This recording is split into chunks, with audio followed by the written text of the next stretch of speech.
আজকের কি রেসিপি?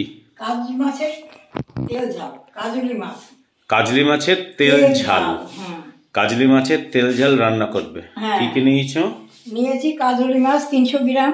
এটা 300 গ্রামের কাজলি মাছ। আর এটা বড় বড় করে বেগুন কেটে রাখছি, বেগুন দেবো। এটা বড় করে বেগুন কাটা কেন? এই কাজলি মাছের দেখুন না বেগুনটা গলে যায়। আচ্ছা, বেগুন মাছের সাথে যাতে না মেশে সেই জন্য একটু বড় সাইজের কাটা। আর এখানে কালো জিরে, এটা ফোড়ন দেব। এটা কাঁচা লঙ্কা চিরা, এটা ধনে পাতা, এটা কাশ্মীর লঙ্কার গুঁড়ো দেব। সরষের তেলে রান্না, সরষের তেল আর লবণ হলুদ। এটা দিয়ে কোনো মশলা ছাড়াই কাজলি মাছের বেগুন দিয়ে তেল ঝাল, তাই তো? আচ্ছা, প্রথমে কি করবে? এইবারে আমি কাজলি মাছটা অল্প নুন দিয়ে হলুদ দিয়ে মেখে রাখবো। অল্প নুন কেন? যেহেতু ছোট মাছ আর ছোট মাছ তো আগে থেকে হলুদ দিয়ে মেখে একটু 10 মিনিট রেখে দিতে হবে, যে নুনটা এর ভিতরে ভরে, নুন হলুদটা। তারপর একটু ভালো করে ভেজে নিতে হবে। ছোট মাছে সবসময় নুন অল্প দিতে হয়। নুন অল্প দিয়ে হলুদ দিয়ে একটু ম্যারিনেট করে রেখে দিতে হয় মিনিট। তারপরে ভাজা। তেল দিয়ে দিচ্ছি, কড়াই গরম হয়ে গেছে।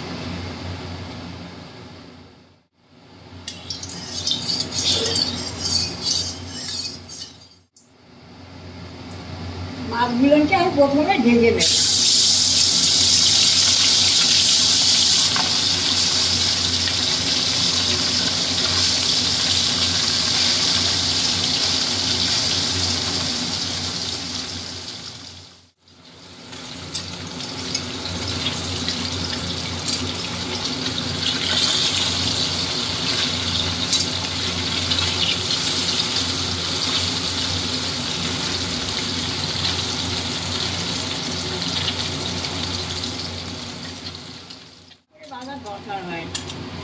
নরম আছে গাছতে হয়, মানে বেশি ভাজা যাবে না, অল্প ভাজা। একইভাবে পরের মাছগুলো ভেজে নেব। পরের মাছগুলো আমি ভেজে নিচ্ছি।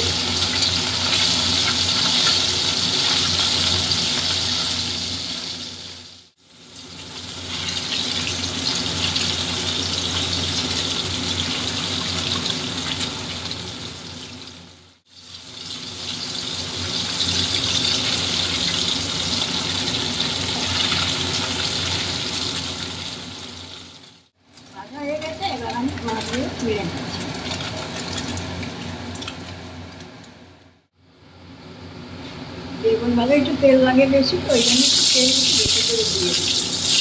বেশি করে তেল না হলে বেগুনটা টক মতো হয়ে যায়, খাপটা লাগে, ভিতরে ভালো ভাজা হয়।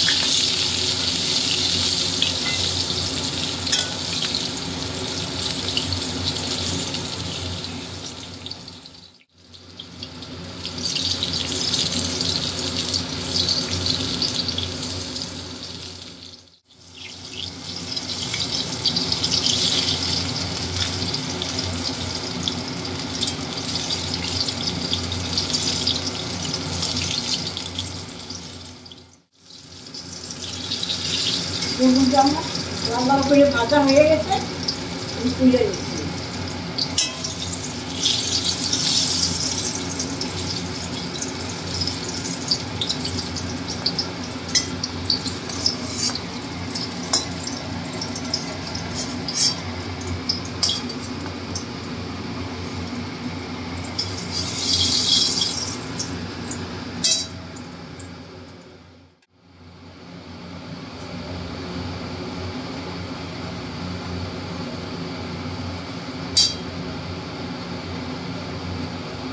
শুকনো লঙ্কাটা তেলে দিয়ে দিলাম।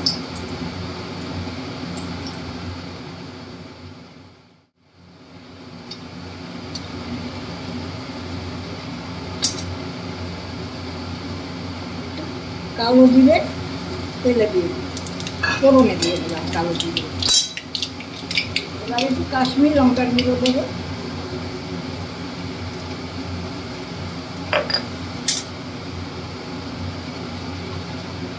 একটু হলুদ দেবো,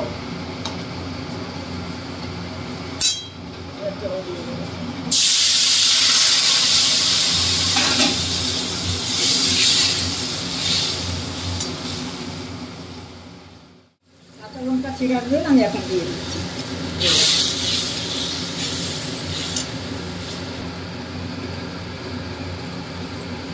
পরিমাণ মতন লবণ দিয়ে দিচ্ছি।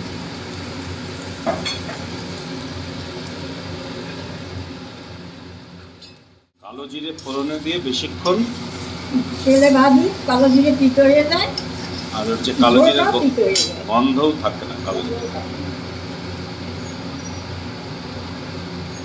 এবার ঝোলটা ফুটে গেছে, আমি বেগুন আর মাছ দিয়ে দেবো একবার।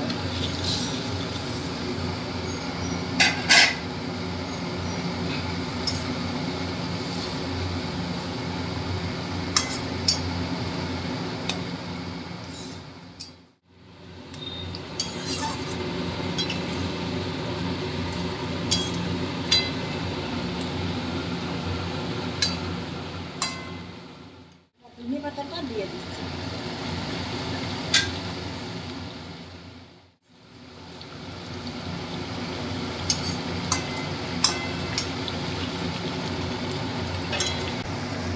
নামাবো, দুটি কাঁচা লঙ্কা দিয়ে নামাবো ঝোলটা।